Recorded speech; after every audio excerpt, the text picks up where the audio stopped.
The first thing people notice about the University of Connecticut School of Law is our beautiful Gothic campus. Because we have many buildings, we have wonderful indoor and outdoor spaces, giving us the feel of a small liberal arts college. Yet these spacious surroundings are located in the center of a vibrant metropolitan area, Hartford, Connecticut, which is also the capital of the state. This location provides our students with exciting opportunities for access to the state legislature, the state courts, both the Supreme Court and the appellate courts, the governor's office, and the attorney general's office, and all the things you'd expect at the seat of government.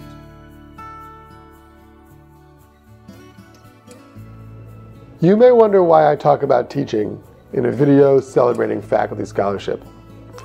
Anyone who has ever stood in front of a classroom understands that to clearly explain things to people, you have to think them through on your own first. And there's no better way to do that than to put your ideas on paper, whether it's in a book, a scholarly article, even an op-ed piece. All these forums encourage authors to consider alternative perspectives and to be prepared to engage with opposing points of view. Our faculty have the added experience of traveling around the country and around the world, engaging with other scholars and testing their ideas in open debate. So by the time they return to campus, they know just how they want to present their ideas to the students. And our students have the joy of seeing faculty members who are excited about their work and eager to make a contribution to public understanding. That's why celebrating teaching and faculty scholarship go hand in hand. We are very proud of our faculty's productivity and the names of the publishers on the cover of the books. But what really excites us are the ideas inside, and that's why we are celebrating the Year of the Book. Peter Lindseth is a brave and powerful scholar. His writing centers on the structure of the European Union and the relationship between a supranational entity and the individual countries that make up Europe. For our students, this has enormous advantages. Everyone understands that the lawyer of the future will need to practice law not just with an understanding of American law, but also with an understanding of law overseas. And the long-standing close ties between our country and the countries of Europe make having a specialist in European Union law on our faculty crucial to our future success.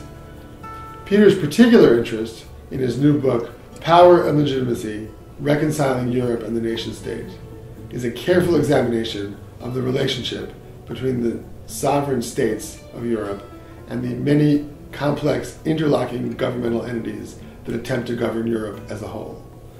Because he works on Europe, he travels there often, and he has deep ties with European law schools, as well, of course, as with law schools in the United States. We're very proud to have him on our faculty, and we look forward to many more books and articles on these same topics. So before the inevitable confusion sets in, if in describing the EU we're using the term constitution in a purely descriptive sense, I mean, if Alex Stone-Sweet were sitting here, he would insist on simply calling it a constitution in a purely descriptive sense, you know, to refer to the sort of organic statutes or bylaws that any organization needs to operate with a degree of legal certainty, then obviously the EU has a constitution.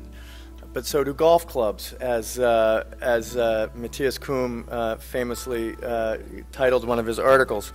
So what differentiates, you know, a country club with a constitution from the EU with a constitution or the United States with a constitution?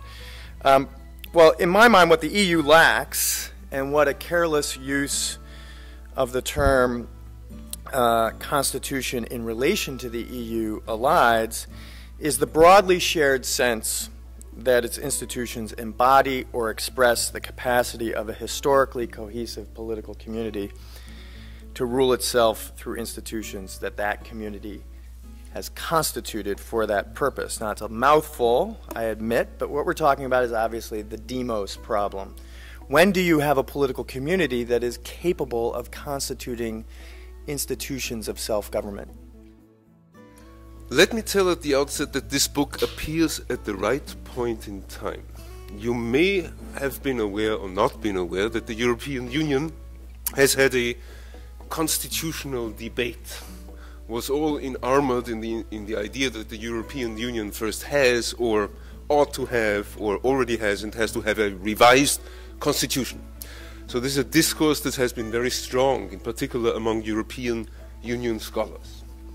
With the failure of the constitutional treaty that was not adopted because it failed to be accepted in 2 referenda, one in France and one in the Netherlands, this discourse is about to end, and it slowly disappears. Things never disappear at all quickly, but it's about to expire in a sense. And Peter's book comes, in a sense, at the right point in time, because it is a book that has been, Peter has always been, and this book now is, skeptical of this kind of discourse and introduces an alternative picture. And I think it's good to work with this alternative picture in the future, because it is in many respects, I think, much more sophisticated than the constitutional approach. Let me also say, and I may say so because I'm not American, that this book is American in the best sense of the term. It is American in the best sense because it is not American in the bad sense of the term. American in the bad sense of the term would be a book that would tell Europeans, look, here's the United States Constitution, this is the model that you have to follow. It is not this kind of book. On the contrary, it is American in the best sense of the term because it takes an essential piece of American legal scholarship or an American approach to administrative law and tries to explain to Europeans why it is valuable to look at European Union law from the lens of American administrative law. Not because Europeans should adopt American constitution, American administrative law, or follow American administrative law. No. American administrative law promises to have the right vocabulary for Europeans to understand the European Union. I take this to be the good American, the valuable American approach, and why this is enlightening.